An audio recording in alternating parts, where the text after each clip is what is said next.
everybody, and welcome to episode number 95 of Office Hours. Episode number 95, which I guess if we did these weekly, we'd be like, 2 years in, right? 52 weeks to a year. We're getting close.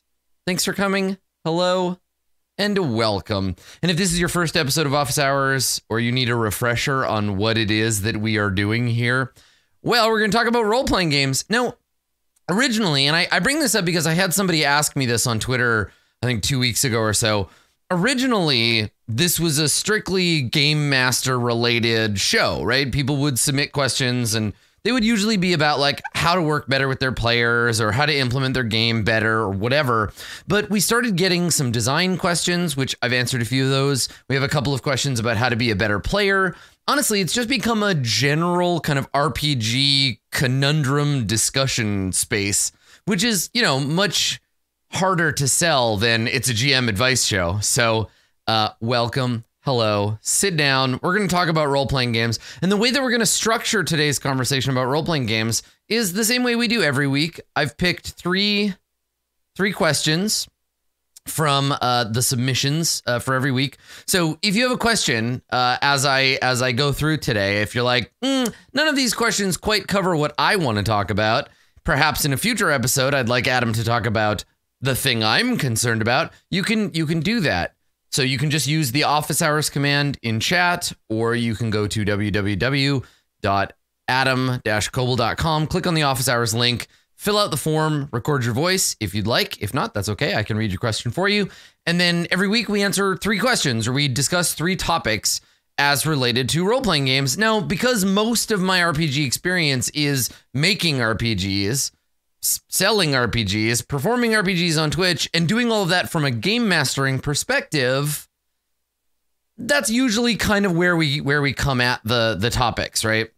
So today's questions, I have 3 fairly broadly distributed questions. They're all quite different from one another about GMing, playing, and being a part of role-playing games.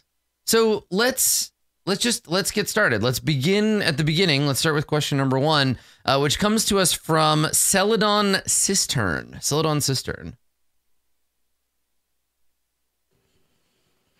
Hey, Adam.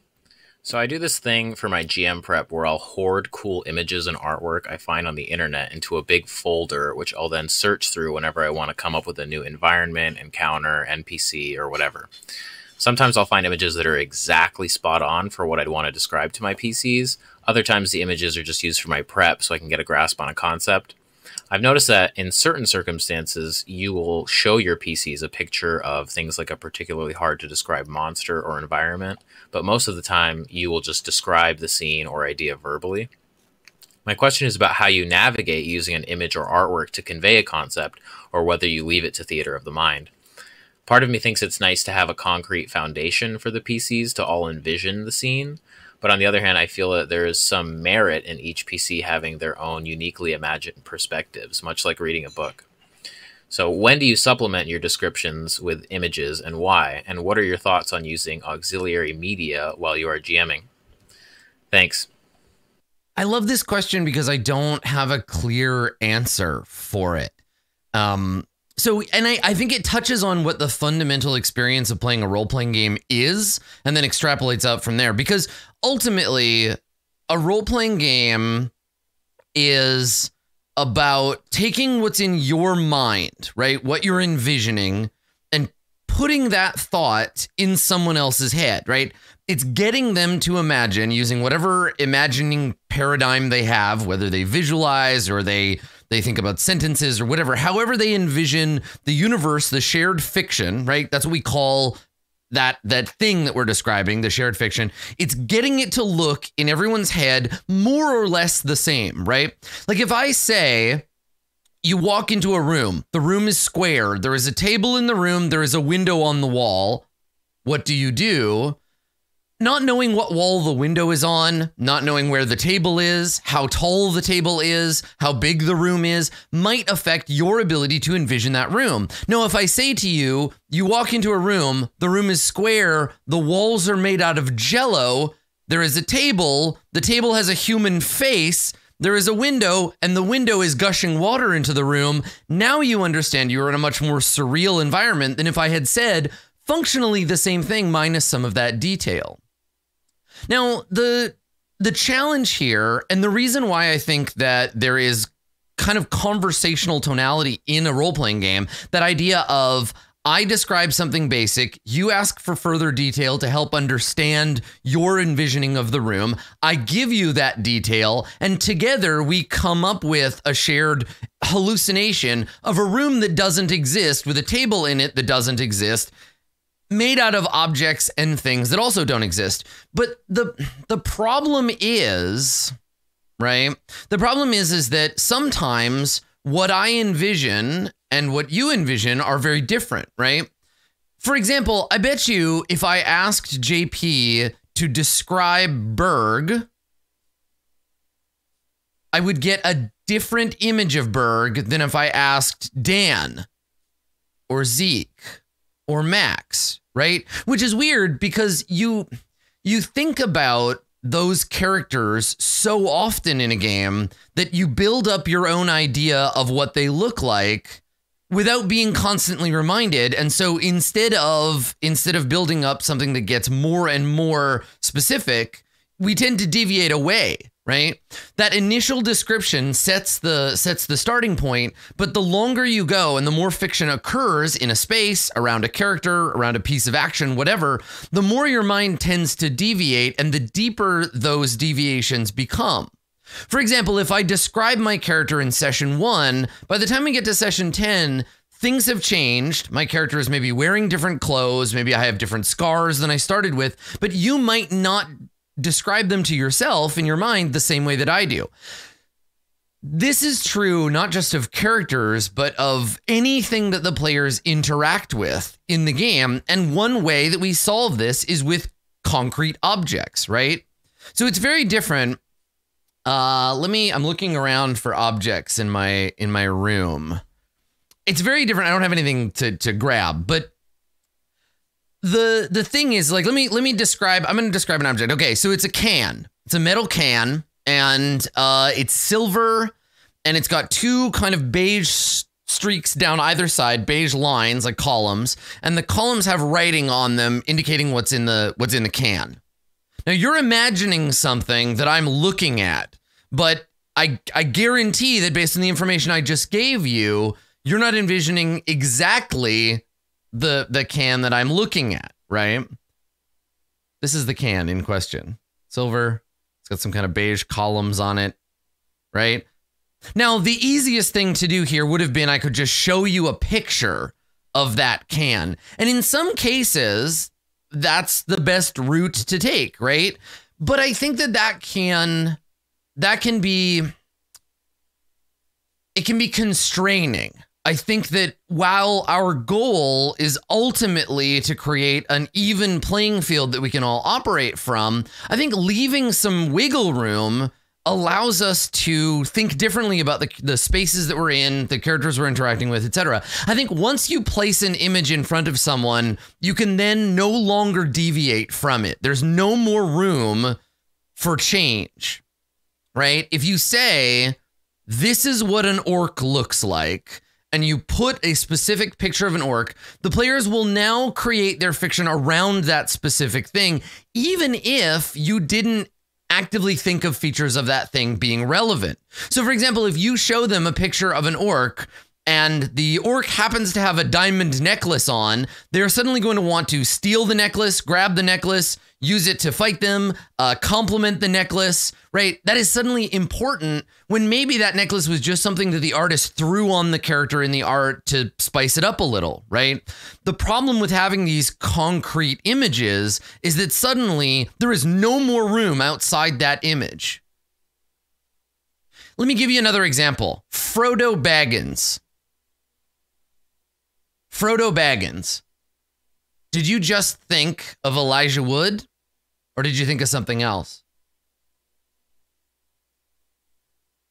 What does Frodo Baggins look like? You know? And this is the trick, is that if you start with art, or if you repeatedly use the same art to depict a character, then that becomes a stand-in for any other opportunity you have to describe that character. Now, sometimes this kind of concreteness can be really useful. Like, for example, in Dungeons and Dragons, a concrete battle map allows you to understand exactly what's going on, right? It allows you to say, this square contains sand. This square contains lava. One of these is safe to stand in and the other is not. There is a tactical shorthand you can get from displaying something like a map. This is why I think that the most common use of stand-in objects are for when you measure the distance between two things, when you're in a tactical situation, when you need to know the relationship between objects in a space in some kind of exacting way, right? As we return to that necessary exactness that came originally from playing war games, right? For example. But when it comes to describing characters or places, I tend to prefer my own descriptions of those things, but not my own descriptions on their own, right? Role-playing games are inherently a didactic process. And what I mean by that is that I come to the table with a checklist of things that I need to impart about a person, a place, or a thing, right? I might know in my head that I need you to understand that Vani is inexperienced and young, that she is a fire genasi, and that she is never anything but hot, right? So I describe her as wearing bare feet, of being dressed less than the people around her, and that she doesn't make eye contact, that she looks at the ground while you're talking to her, that she isn't certain of herself by way of the way I describe her. But what might be interesting to other people may not fall within that constrained box, right? Other people might want to know what color are her eyes. What is her hairstyle like? What is the culture that her clothes are derived from? There's pieces of information that I might not think are important that other characters will want or other players will want for their context. And where that comes from is leaving room to let people ask questions. If I just slap a piece of paper down on the table and I say, this is what they look like, that didactic process, right? The dialectic disappears because there's no longer room to ask questions. Now, that can be really useful if you want things to be clear and finished. If you need a constrained box from which there is no deviation. If you want to be able to say, this is exactly what this looks like, that can be useful. What I tend to do is I tend to find a middle ground between those two. Now, if you've ever seen me doing like, I have a handout for this, 99% of the time, the reason I'm doing that is because it's official art from a Dungeons and Dragons adventure, and because that's what the adventure says to do, right? It says, when the characters get here, show them this. But the problem with that is often I have and this is going to sound arrogant, but it's true for me and for my group, I have a better idea of what this character looks like than any piece of art could. I can show you the handout for Mad Maggie, but the Mad Maggie that lives in my head is way more interesting. She moves a certain way, she talks a certain way, she smells a certain way, she behaves a certain way, and I need to bend the way that she looks to fit my idea of this character on a larger scale. So generally speaking, I find that stuff to be interesting and fun to kind of show off. It's a good shorthand, but I don't much like shorthands in general. I would prefer to do a midpoint thing to say, and this is where I tend to cast characters, right? I tend to say, if this character were in a TV show, this is who they would be played by, which allows you to have a specific framework. We suddenly get to draw characteristics of that actor and place them on the character, right? Like, for example, if I say to you, this is what Mad Maggie looks like, she's played by Dame Edna, right? That's going to give you an idea of a certain character. But if I say, this is Mad Maggie, she's played by Zoe Deschanel, right? Same description, suddenly totally different framework for the character, right? So I think that it can be an okay shorthand, but I think that most of the time I find it to be constraining in a way that's not necessarily helpful if you give them the full upfront. I think it can be useful to say this character would be played by that actor or actress, right? Or to say that this character reminds me of a combination of these characters from something else, right? I think that it's really strong to say, yeah, okay, so this is what Mad Maggie looks like, and while I'm playing her, imagine that her personality is a cross between Julia Childs and Wolverine, right? That immediately creates an evocative sense, but I'm not doing anything different than saying she's wearing biker garb, or she has a fancy church hat on, right? Like, what we're doing when we're casting characters or when we're using other touchstones in media, the way that those things help us is to bend someone's imagining more in line with what you think of as that character in your head. The problem is that if I say to you, this character pretty much, I imagine this character as being Ian McKellen, right? Am I referring to Ian McKellen, the actor, Ian McKellen, the person? Am I thinking of a certain performance, right? Is it Ian McKellen as, right? He's an actor. He's played a lot of different characters. So the idea here is that you can do these things, right? You can present specific understandings of a character, right? You can flat out say, this is what this character looks like. This is what this character acts like. But the more you do that, the more you draw on those specific things, the more you take away that void from which good questions can come. Because those kinds of questions can lead you to a better understanding of the character. Again, this is the whole Socratic method, this idea of, I have an idea in my head and you are trying to form an idea in your head. And as you ask me questions, my idea is becoming clearer, not just yours, right? If I say to you, you open the door to the hut and inside you see an old woman in peasant clothes sweeping the floor. If you ask me questions about that old woman, I am going to be forced to either look at the answers if I already have them prepped, or come up with the answers on the fly, which for the GM is a very strong thing to go through. It makes you a better game master to be asked those kinds of questions. Now, if you give them a picture and just say, this is what it looks like, you now no longer have the ability to manipulate their understanding of that character without then creating dissonance. Because if you lay down a specific picture, if I say, this is Mad Maggie, I then have to contradict that picture of Maggie every time that I want to deviate from the game's idea of her, right? So for me, because I am an improvisational GM first and foremost, the kinds of image and artwork that I will use tend to be inspirational, not specific, outside of a tactical environment, right? Obviously, D&D maps, that kind of stuff, we're talking about a different thing. But when I'm talking about describing a scene or describing a character in an evocative way, I would rather have a series of semi-clear references than have a concrete single correct idea, right? Because you never know when a player might come up with a cool idea and you don't want to necessarily be in a position to have to shoot that down, right?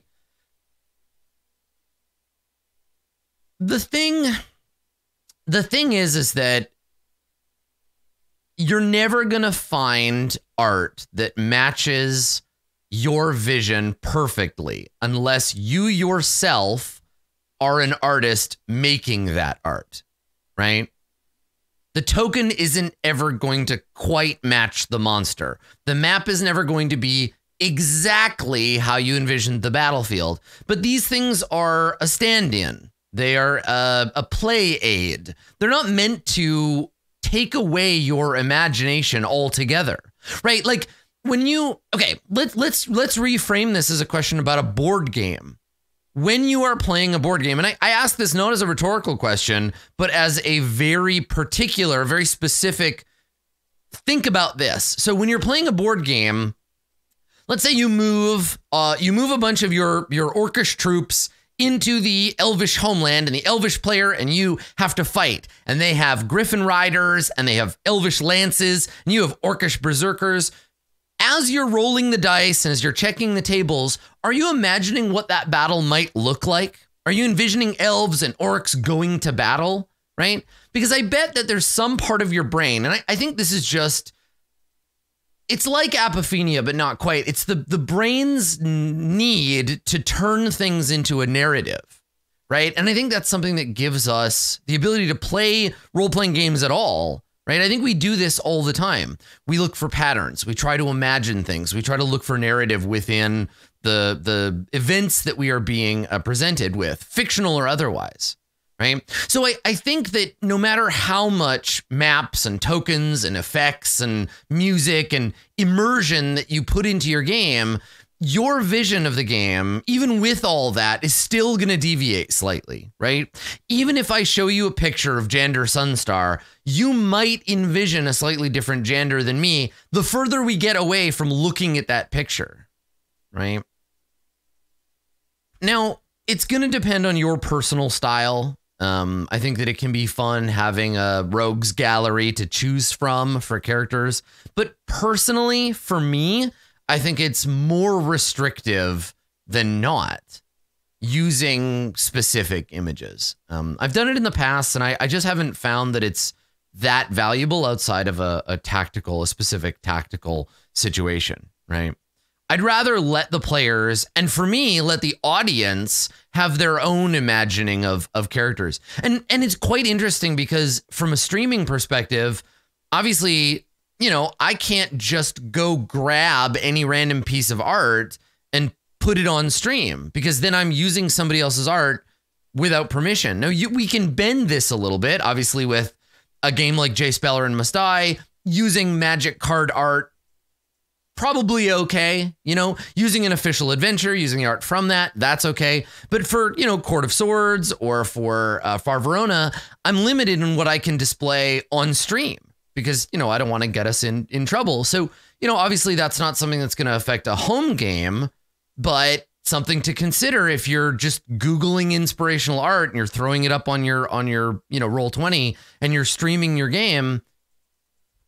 Who knows, right? It's one of those things. But for me, I think that giving people a lot of very specific context limits an audience's idea of characters. I like having you fill in the gaps when I describe an NPC, right?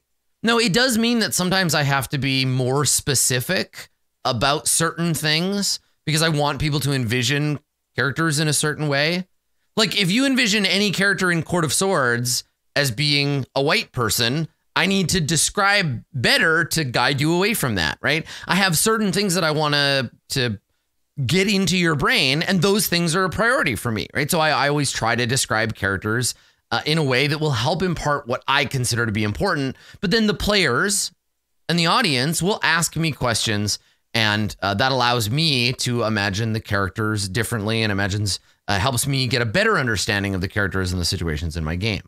So your mileage, of course, and this is true for everybody, your mileage will vary on this, right? Maybe you have an easier time describing, you know, things if you have some helper art. What I would suggest that you try is have that inspirational art, right? Build it, put it together, throw it in a folder, share that folder, but don't assign specific art to specific characters, right? Have a folder that's like, the planet Beelzebub, and when you visit Beelzebub, here's the folder, open it up, and here's 40 images of what I think Beelzebub might look like, right? Have images in there that are contradictory, right? Building something more akin to like a Pinterest mood board or a theme document or sort of proto concept art, that can be really helpful, right? When you look at art for choosing for a game, I find it more valuable to appeal to theme and to tone than I do directly trying to appeal to specifics. Yeah. So that's kind of my thoughts on visual auxiliary media. I think we know I'm not a big fan of music during games. I think that's a whole other conversation. But consider there's a balance there, right? How much do you want to constrain what your players are imagining? How much do you want to create specificity? And what balance fits for you and for the game you're playing, right? What does the game demand? I guess for me, I tend to prefer showing off fan art because it tends to be very diverse. And even with the same character, I love being able to say, here's 5 different artists taking a crack at a specific character. And while artist 1 and artist 5 have 2 very different ideas, we now have a spectrum of what that character might look like. Yeah. It's hard, right? It's hard turning what's in your brain into a thing. And sometimes we do want help. But I think that can be really constraining. Part of the fun of a role-playing game is that Socratic approach, that idea of, I kind of know what the character looks like, but let's find out together. Hi, recently I have started playing in 2 new D&D games where one I feel a drive to continue playing and the other I don't feel the same passion to play. One game is a new, fresh starting game that has many homebrew rules that the players can't pull out of, which I'm not finding very enjoyable, and the other is a game that has already been going for a while with few homebrew rules, but it's up to the players to engage with the systems, which I find very much enjoyable. So my question is, how do you decide if a game group is working well for you to continue playing with? Thank you, and have a wonderful day. So this is a tricky one, right? How do you know whether or not to continue playing with a group of people, playing a campaign, right? How much of that weathering of like, this game isn't actually that fun, how much of that are you willing to put in looking for a good game? Now, I guess this is going to depend, right? Everyone's personal threshold is going to be different, right? How much bullshit you're willing to put up with is going to vary wildly depending on a lot of factors, you know, your own ability to suffer, right? Your willingness to suffer for the sake of a game, whether you believe that the game can change. It's about, how much you can tolerate. My real answer is that ideally every game you play is perfect and you shouldn't have to tolerate anything. But if a band breaks up on its very first argument, nobody will ever get an album made, right? You'll never play a live show. So I think you kind of need to figure that one out on your own, Ty, right? I think you'll need to figure, is this worth it for you? But we can talk about how you can know that, right? So for me, first of all, it's the players, right? Because if I'm playing with the right people, if I'm playing with people that I trust and that I know are going to be fun, I can play a terrible game and still have a good time. I spend so much of my life playing games that are not very good, but with people that I like. So it improves the game, right? There is for me, that's the priority, is like, do I like the people? Do I trust them to have a good time? Can I trust them to help me get through the parts of the game they're going to suck? If the people are a problem, that to me feels like a no-go from the start, right? Like if you're playing with people who are abusive or sexist or racist or just flat out obnoxious or who don't respect your boundaries or whatever, right? If you're playing with those kinds of people, I don't imagine that any game experience is going to make that any better. Somebody who's a dirtbag in real life is probably going to make dirtbag characters. Now, I don't know. Maybe one of you, someone out there, maybe you have played a game. I would love to hear an anecdote about this if this has ever happened. Maybe you've played a game with somebody who in real life sucks the big one, but their characters are nice and supportive and cool and fun and kind. Like, does anybody know anyone like that? Do you have any players who in real life you can't stand them, but their characters are like decent people? Because that to me feels like Why can't you just be more like your characters? That's very weird. I think the inverse is often true. Like for me personally, I consider myself to be a much, much better person than every character I have ever played. It's much easier to play a bad character and be a good person than I think to be a bad person and play. I mean, I guess if you're aspiring to be a better person and you're just pouring your, just do it in real life. Come on. Anyway, the players for me are the first thing. Like you can get to a place with a group of good players where you enjoy even the worst game. If I were forced to, I bet you I could put together a Rifts game that would be a blast because the players are, right? So that's certainly an option, right? You can definitely suffer through a bad game if you are playing it with good people. I guess maybe that's the bottom line, right? Is like, you know what? Let's assume that's already true. Let's assume you're playing with people who are decent and you're looking at these games and you're thinking, okay, but outside that, what can we do, right? What kind of things can we do to understand whether a game, and by this I mean a campaign, whether it's good for us or not, right? Are we enjoying it? And I guess that brings up the question is like, why do you play role-playing games, right? What are you doing going to the table? What do you get out of playing an RPG? This is something that we're not often taught to examine. We're not often taught to examine this. We're taught to do fun things because they're fun and not to think too hard about it. Why do you play role-playing games? I mean, it's not even a rhetorical question. Like I am curious. For me, I play role-playing games because it gives me the feeling of like being in a band. I get to do a creative thing on stage with people that I trust to do cool creative things with me. We get to make something that people can consume both as a product, so it's my job, but also because it is so satisfying making something cool with a group of people and having people riff off of it, right? Having people say, that's so cool. That's really neat. I never thought of that idea. I love this character. But it's also for me about exploring, right? I love storytelling. I love learning a narrative. I love engaging with other people and telling each other stories. I like thinking about what motivates human beings. I like thinking about characters, what makes people people. I like goading my friends. I play because I want to try to get stuff out of the people I play with, right? I want to see what people will do when I present them with a challenging situation, right? I want to see how Max will respond when I play a character who is flirting with his character, right? I want to see how Zeke will respond when bad things happen to his character. I want to see how far I can push Vanna or Blue Jay to do mean, bad things with their characters, right? For me, a lot of it is that kind of poking and prodding my friends thing, right?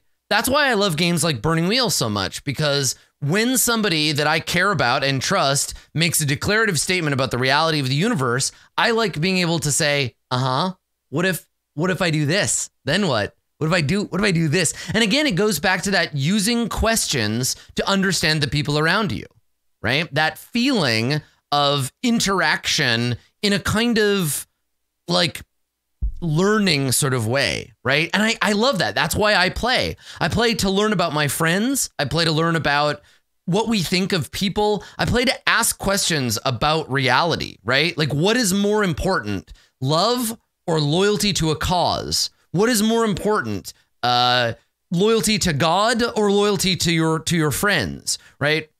What is more important, your own success or someone else's safety, right? And for me, those kinds of thematic questions are what drives me to play this school of games that we play, right? But for you, it might be something different. It might be escapism, right? You might want to play a role-playing game because your normal life is really stressful and you just want to get together with your friends and make Monty Python jokes and roll some dice and do a silly voice for a couple of hours, right? Maybe you are a gamer. Maybe you want to play to learn the rules of the game and to master it, right? Maybe you want to become good at Dungeons and Dragons. That's a valid reason too, right? Everybody has different reasons. And honestly, if we strip away the fact that we're talking about a role-playing game, this is a hot for teacher question, right? What are your needs? What are your boundaries? Right? Are your needs being met by the people that are around you? Are you forming good relationships with other people? And are those relationships benefiting you in some meaningful way, emotionally or otherwise, right? So your relationship with role-playing games is going to help you understand whether or not your needs are being met, right?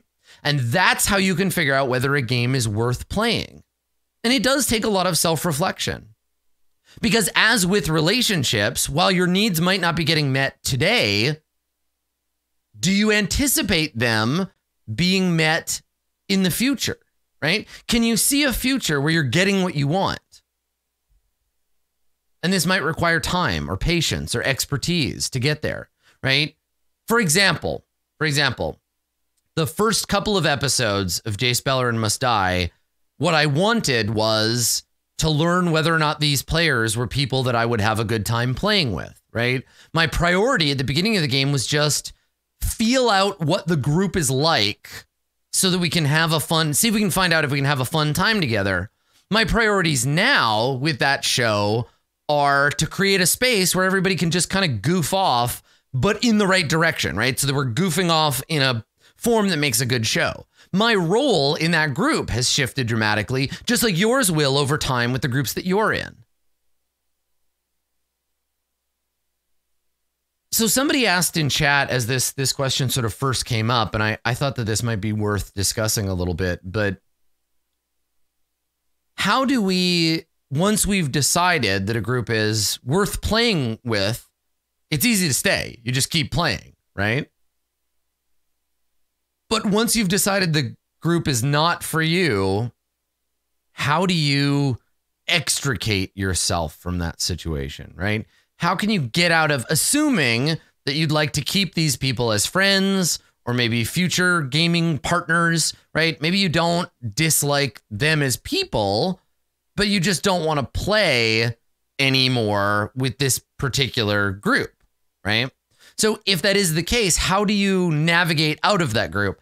I mean, the easiest way is just to say to them as a group, just to say, hey, so I've been enjoying whatever thing about the game I've enjoyed. It's been really fun, learning this game, but reason for leaving, right? So you might say, I've really enjoyed learning this new system, but a few sessions in, I'm really realizing it's much too crunchy for me. And I hope all of you have like a really fun time playing it, but I just can't connect to it. So, sorry, everybody. Like once you're done in this campaign, I'd love to be invited back if we wanted to play a different game. And if not, that's okay.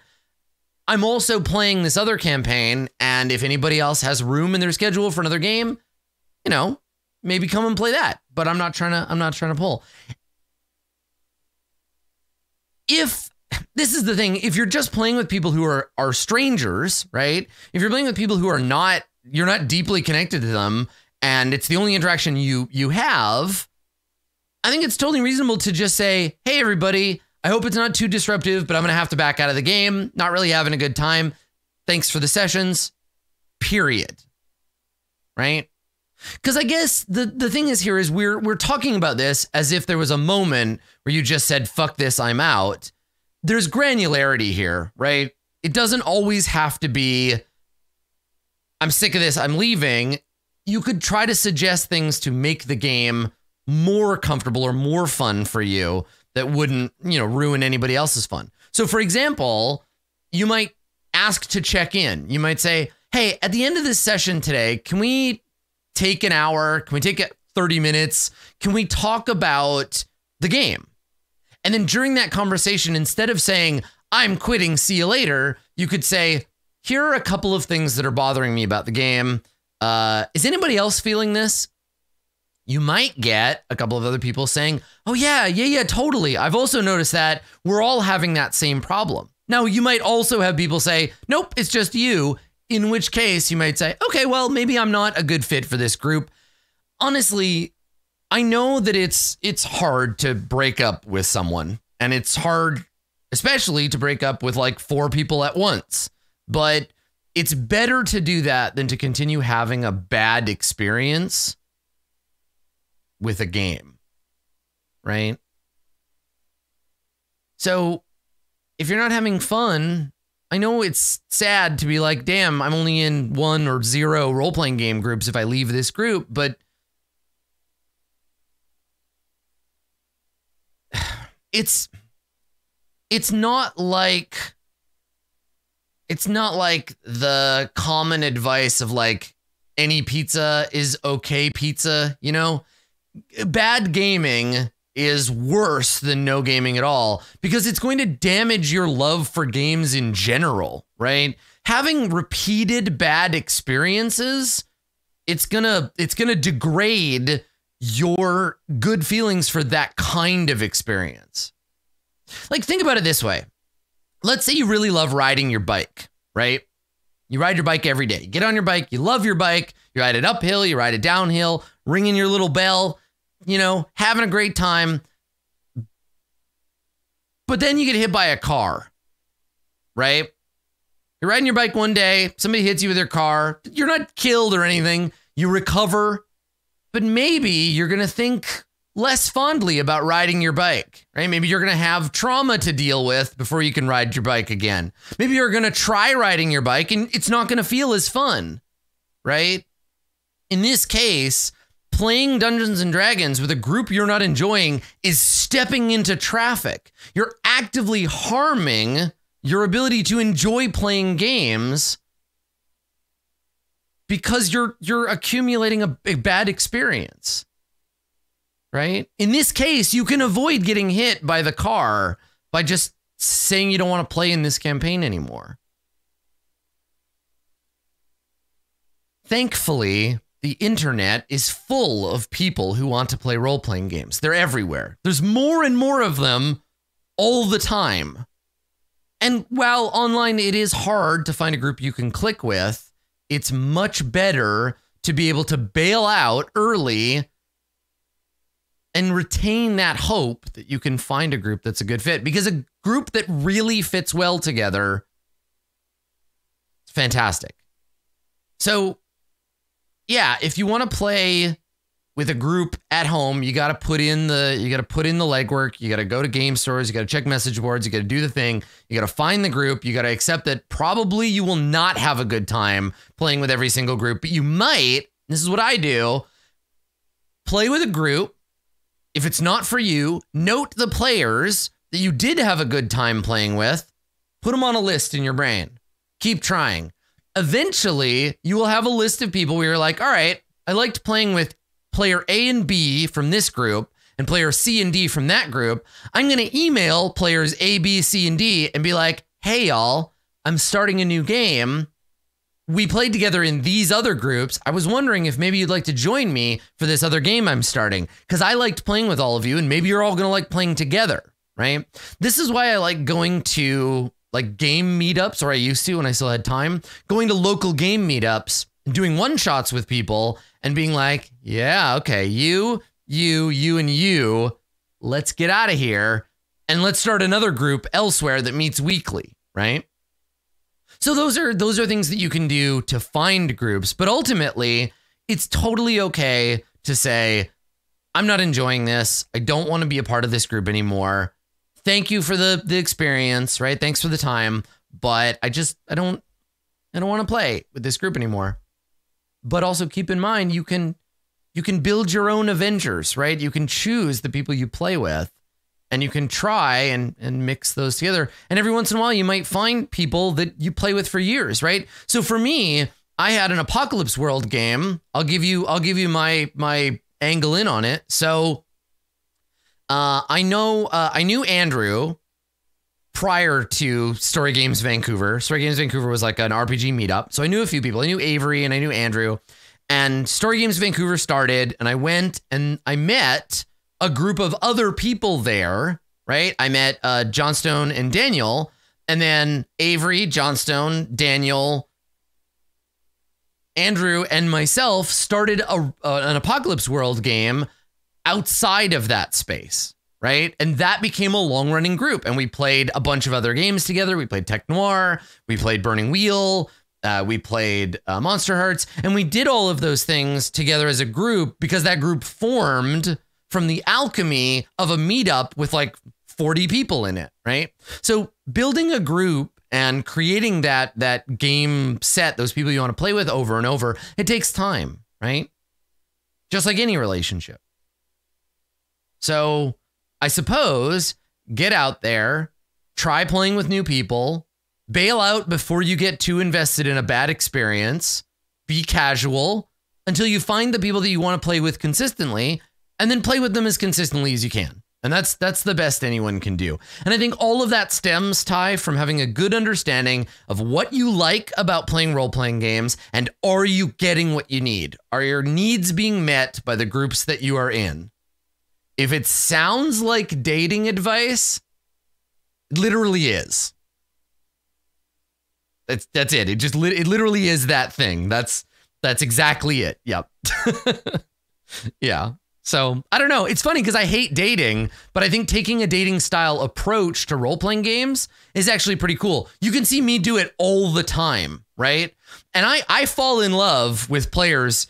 I fall in love with players real easily, right? In that once I've played like a good solid one shot, or we've played like a little campaign together and I like playing with you, I will try to play with you again, right? I will seek you out to play in that space. If there's room, you go on the list, right? And it's much the same. It's much the same way that I am with like friends, right? Once I figure out what kind of fun we have together, I'll remember that for later, right? And so you'll come up in my brain, months later, even years later. There are people I haven't played with in a decade, but who I still think of when I think of campaigns or when I pick up a game, right? So I think that's the approach, right? Is understanding the people you're playing with, including yourself, and knowing what you want, and then going out there and not accepting anything less, right? Because you're worth it too. Hello, Adam. I play with an extremely consistent group of 9 people. I have been GMing 5th edition D&D for them for almost a year now. I've been thinking about what system to try out next. As a long-time follower of Office Hours and your other shows, there are a plethora of interesting systems I want to try after this campaign has ended. However, most of these systems seem to work best with 4 to 6 players. Part of the reason I chose D&D for this group was that when we started, most of them had either never role-played before or had only role-played old editions of D&D. We are a very close-knit group, and I don't really want to try split us up if I don't have to. As such, I wanted to ask you what systems in your experience besides D&D you find work well with a large group of players. As I pretty much only play 5th edition D&D at the moment, I would like to try a different system. Thank you for your consistently excellent advice. So first of all, Aracobia, excellent voice. I'm not even sure what accent that was, but it was lovely to listen to. Second of all, Aracobia apologized for the noise, which was just their kid playing in the background. You don't have to apologize. It's okay. It was cute. I just assumed that the kid was playing with like a little dragon, and then they were, because you're raising a good dweeb like you should. So this is a great question. Again, I wanted to answer this question because I don't actually think that I have a good answer, and I thought it would be cool to discuss in general. So what Aracobia is asking is, they have a group of 9 people, right? There's 10 players, and they want to stay together. They want to play together, and they're looking for a game to do this. Now, I think, Aracobia, I think you're right. Most systems tend to work best with 4 to 6 players, but when did that happen? How did we get here, right? Because Dungeons and Dragons originally, if you look, I have tons of adventures on my shelf for basic D&D. They're almost all of them are designed for 10 to 12 characters of X to Y level. 10 to 12. That was the default size of a basic D&D group. The rules were designed so that you would be playing either with 10 to 12 players or 5 players with 2 characters apiece, 6 players with 2 characters apiece, right? Now, and I've had a ton of really positive, very successful game experiences doing that as designed. Basic Dungeons and Dragons works great with a dozen people. It is so much fun. You have your mapper on the left of the GM. You have your caller on the right. You have the rest of the table sitting in marching order. Oh, it's so much fun. It works perfectly because the game is designed for it. But somehow, between 1983 or so, right? Between 1983 or so and now, the game's changed, right? Character creation became more complicated. I think that's a big part of it. Characters themselves became more complicated. They're more moving pieces. The mechanisms became bulkier, right? And the rules for dealing with big groups like that tended to fall away, right? D&D doesn't have a caller anymore. It doesn't have a mapper. It doesn't really care about marching order anymore. I'm not really sure how that happened. Like, where did that come from? You know? Now, I don't know off the top of my head any major or even like middle tier kind of publisher role-playing game that is designed to be played by 10 people at once. Like, I just can't, there's nothing Modifius makes, nothing Evil Hat makes that I can think of, nothing. Like, I think the thing is that as time went on, we cared less about the players and more about the characters. Concepts like immersion and the golden rule and spotlighting started to come out. Characters in basic D&D, we don't need to spotlight them because they're just pieces, right? They're pawns on an imaginary game board, right? Immersion killed the big group because I think trying to play a modern role-playing game with 10 people who are consistently going to show up, what are you going to do? Like, how do you split up spotlight between 10 people? Everybody's going to get like a 5-minute scene. So here's how I would do it, right? Now, you can go the West Marches approach. I don't think longer sessions is the answer. I really don't. Yeah, okay, you want to give everybody an hour of spotlight time? Play for 9 hours. No, don't do that. That's bad. That's terrible advice. Because that means you show up, you get the first spotlight hour, and then what do? Wait 8 hours to do nothing? So I think you can play games that focus on either West Marches style, only a certain number of people can show up each week for each adventure, which I mean isn't exactly answering Aracobia's question, because then you're not getting 10 people at the table every session. You're getting 4 to 6 people, but they rotate, right? So you say, all right, I need 4 to 6 people. We're going to delve into this dungeon, or we are going to explore this asteroid or whatever. That's the subset, right? Which is fine, but it's still not actually solving the problem, right? I don't really know that any modern system is going to do this properly for you, right? Even games that are built better for it, even games that support troop play, right? Like, what's that Ron Edwards one? Circle of Hands, I think it's called. I mean, you can troop play anything, but there are certain games that do well with it. So yeah, Circle of Hands does troop play. Ars Magica, I think you could probably do with 10 people. What I think you need to do, though, is move away from games that do strict GM player divides. Look for games that allow a big group of people to collaborate on something together rather than having a GM run a game for 9 people, right? Inheritance, this is a perfect group for Inheritance. Problem is, it's only going to get you 1 session. And that's true of almost all the sort of Nordic LARPs, right? Nordic LARP is going to work for you great because there's lots of games that support 10 people, but it's going to be 90 minutes and it's going to be over when you're done that session, right? A game of Fall of Magic isn't going to work because with Fall of Magic, it caps out at 4 or 5 players because doing 10 scenes at each location would make the game take fucking forever and each location would get real boring. So I think you can take an approach where you lean into the GM as a referee.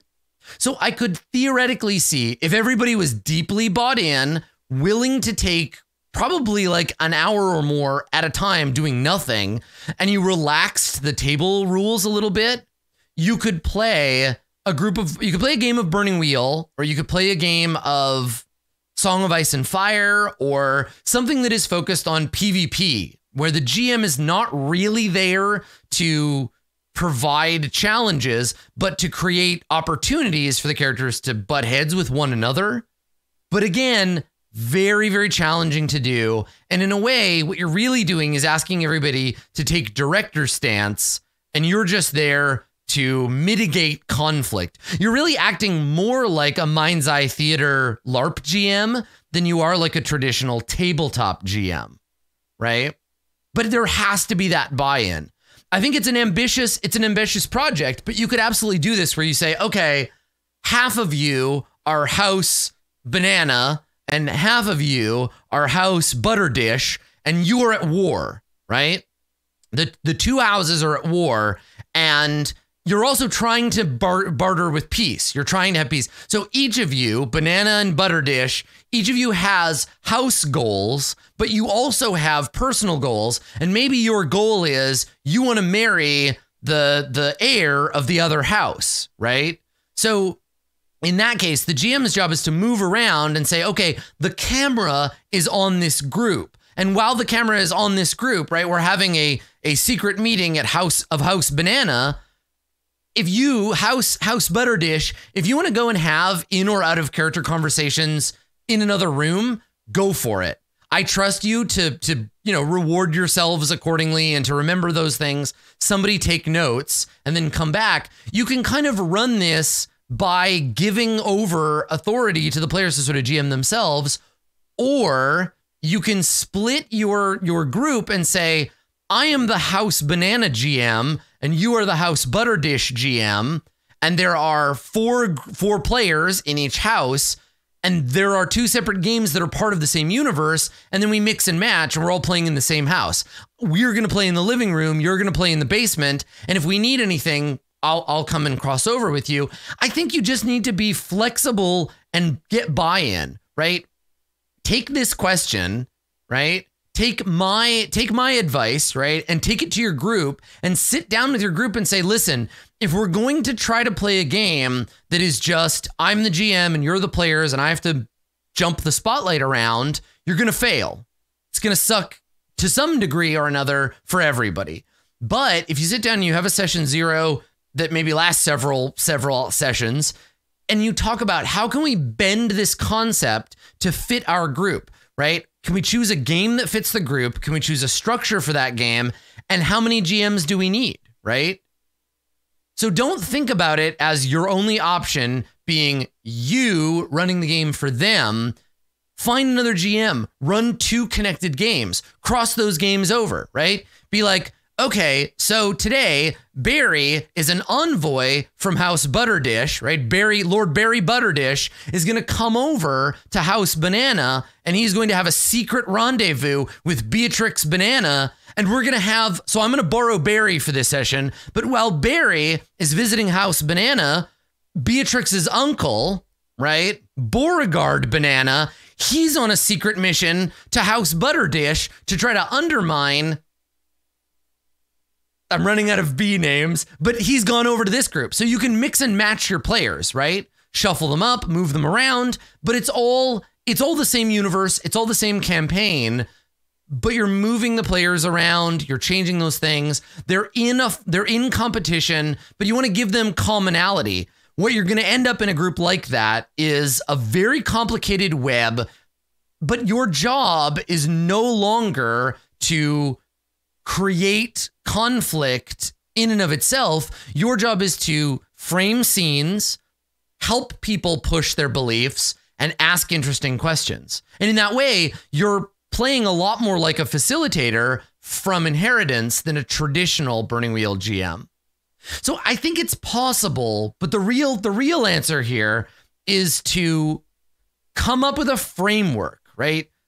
Are they the crew of a big spaceship? Are they feuding houses? Are they different judiciary branches? What is the framework for the campaign? What is the game about, and what system is going to support you doing that? And how do you structure your group so that everybody gets a chance to play, everybody feels like their play matters, and nobody is sitting around for several hours doing nothing, right? Is this campaign going to end up with the great marriage and the merging of houses Butterdish and Banana, or is the war going to turn bloody and they're going to end up fighting because of the murder of High Lady Betty Butterdish right before the marriage, right? Like, how is that going to go? All of the same protocols that a GM uses when playing the game should still be true for all the players in that game. You just want to empower them to basically GM themselves to some degree. So create a framework that supports the group. Either hack or play a game in a specific way that will support the way you want to play it, and then adjust as you go, right? So hopefully that helps. So whether you are a long-term fan of House Banana or you stand Butterdish in your household, I hope you have enjoyed today's episode of Office Hours. This has been episode number 95. You can, of course, submit your own questions, and please do submit your questions. Without them, there's no show.